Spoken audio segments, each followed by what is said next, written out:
Bengal academy আমি গুৱাহাটীত আজি পাইছোঁ। ইমান সুন্দৰ ফেকাল্টি আৰু আমিও জড়িত আছোঁ। কল্যাণ বৰুৱা, মই, যতীন শৰ্মা, অবিনাশজী, কমলেশজী। গতিকে আমি ভাবোঁ যে আমাৰ এই উত্তৰ পূৰ্বাঞ্চলৰ এইটোৰ কাৰণে এইটো এটা ডাঙৰ প্ৰতিষ্ঠান হ'ব আৰু আশা ৰাখিছোঁ যে ইয়াৰ পৰা আমাৰ যিসকল ছাত্ৰ ছাত্ৰী আছে সংগীত আৰু ফিল্মৰ আৰু টেকনিকেল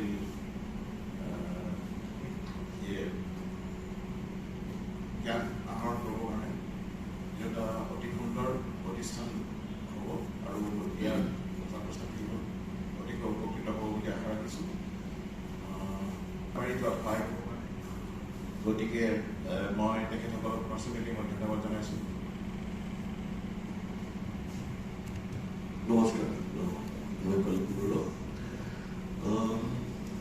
এনেকুৱা এটা এষ্টাব্লিছমেণ্ট হোৱাটো ইয়াতে যে ইমান ধুনীয়া এটা ইনষ্টিটিউট এষ্টাব্লিছমেণ্ট তেওঁলোকে কৰিছে, সেইটো খুব একচুৱেলি গৌৰৱৰ কথা।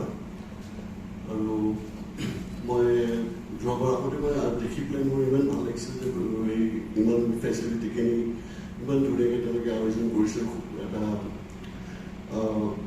ষ্টাডি অফ মিউজিক বা মিউজিকেল পাৰ্টিচিপেশ্যনৰ কাৰণে যিখিনি ষ্টাডিজ লাগে সেইখিনি আজিকালি খুবেই প্ৰয়োজন।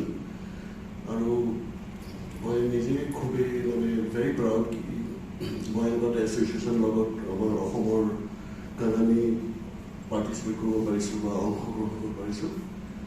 তাৰপিছত তাতকৈ ডাঙৰ কথা তেওঁলোকে যিটো ভাবিছে যে 21জন অনাথ আশ্ৰমত যিবিলাকে তেওঁলোকে ট্ৰেইনিং নাপায় বা তেওঁলোকৰ পৰিৱেশ নাই, সেইবিলাকক আনি যিটো কৰিব খুজিছে সেইটো কাৰণে যথেষ্ট ভাল কথা। আৰু এইটো ইয়াৰ বিষয়ে আৰু ক'বলগীয়া বিশেষ আপোনালোকেতো জানেই যে 21জন ল'ৰা ছোৱালীক যদি অনাথ আশ্ৰমৰ পৰা যে তেওঁলোকৰ যদি মিউজিকৰ যদি ইণ্টাৰেষ্ট আছে তেওঁলোকক যদি আমি আগবঢ়াব পাৰোঁ আমি খুবেই ভাল পাম। আৰু আধাখিনি অভিজ্ঞতাও আমি তেওঁলোকৰ লগত শ্বেয়াৰ কৰিব পাৰোঁ। আশা কৰোঁ তেওঁলোকক সহায় হ'ব আৰু তেওঁলোক আগবাঢ়ি যাব, আৰু সেয়া আমাৰ আশা। আৰু Avinash, I am so much happy to be amongst all you people, and especially this line of very, very talented and exclusive professionals from our industry, music industry. And it's a joy for us to offer this wonderful course under this in-house film and music institute academy. जैसे कि हम अभी देख रहे हैं कि कोई भी प्रोडक्शन हो आपको सिर्फ थॉट या बेसिक आइडिया लेके आना है तो सब चीज़ आप यहाँ पे बना सकते हैं। ऐसे सब लोग यहाँ पे बनने वाले हैं हर डिपार्टमेंट में, जैसे कि अभी मिसेस शर्मा ने मैनेजिंग डायरेक्टर ने बताया आपको। लेकिन सबसे इम्पोर्टेंट बात यह है कि नॉर्थ ईस्ट जो एरिया है ये पूरा का पूरा म्यूजिकल है। जो भी बच्चा पैदा होता है वो उसके ब्लड में म्यूजिक होता ही है, ऑलमोस्ट ऐसे समझ लो। So they are all interested in music and music production उनको सिखाना ये तो बहुत सही बात है हमारे ये इंस्टीट्यूशन के लिए।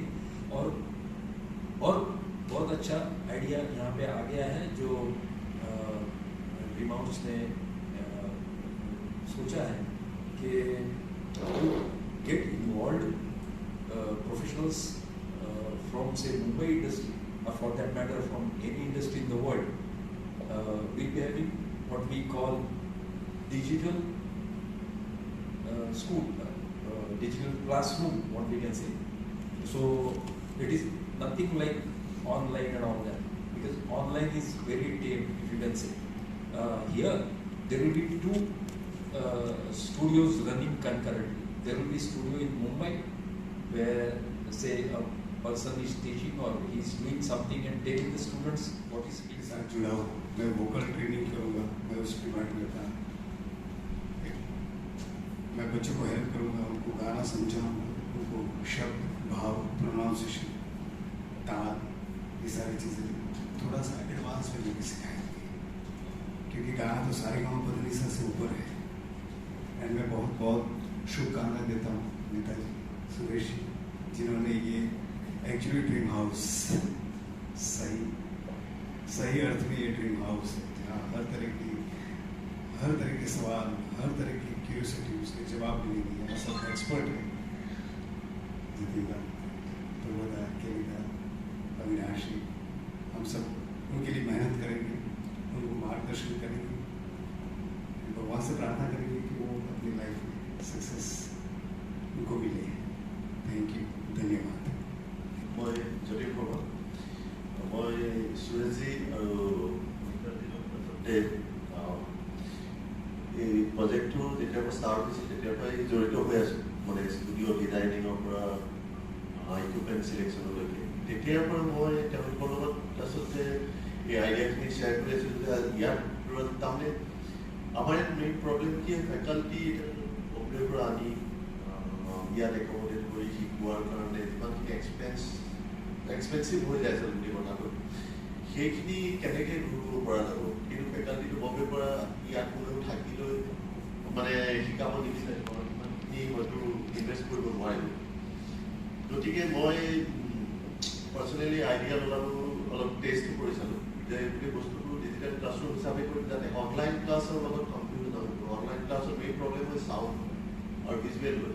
এতিয়া আমি যেনেকৈ প্ৰত্যেকজন ব্যক্তি ইয়াত সন্মুখত বহি আছোঁ, আমাৰ ষ্টুডেণ্ট আছে, যাতে ষ্টুডেণ্টে আমাৰ লগত এজ ইট ইজ যাতে ৰিয়েক্ট কৰিব পাৰে।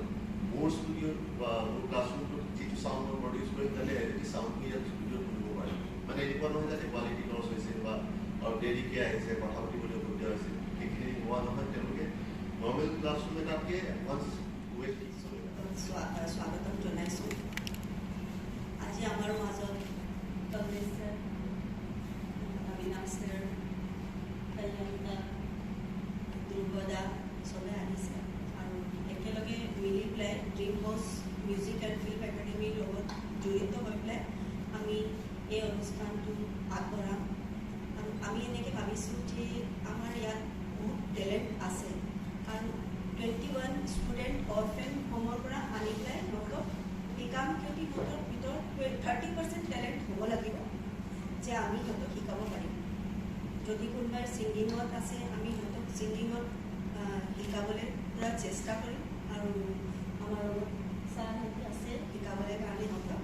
আৰু কোনোবাই যদি এক্টিঙত আছে, য'ত পষ্ট প্ৰডাকশ্যন, সিহঁতৰ যদি ইচ্ছা আছে সিহঁতে ইয়াত আহি পেলাই শিকিব পাৰে। আমি সিহঁতক 100% স্কলাৰশ্বিপ দিম। ইয়াত সিহঁতৰ পৰা এক ফিজ নলওঁ, কিন্তু সিহঁতৰ ভিতৰত অকণমান টেলেণ্ট হ'ব লাগিব। সিহঁতে শিকিবলৈ ইচ্ছা আছে বা সিহঁতে ছিংগিং কৰিব পাৰে বা এক্টিং বা পষ্ট প্ৰডাকশ্যনৰ কিবা এটা নলেজ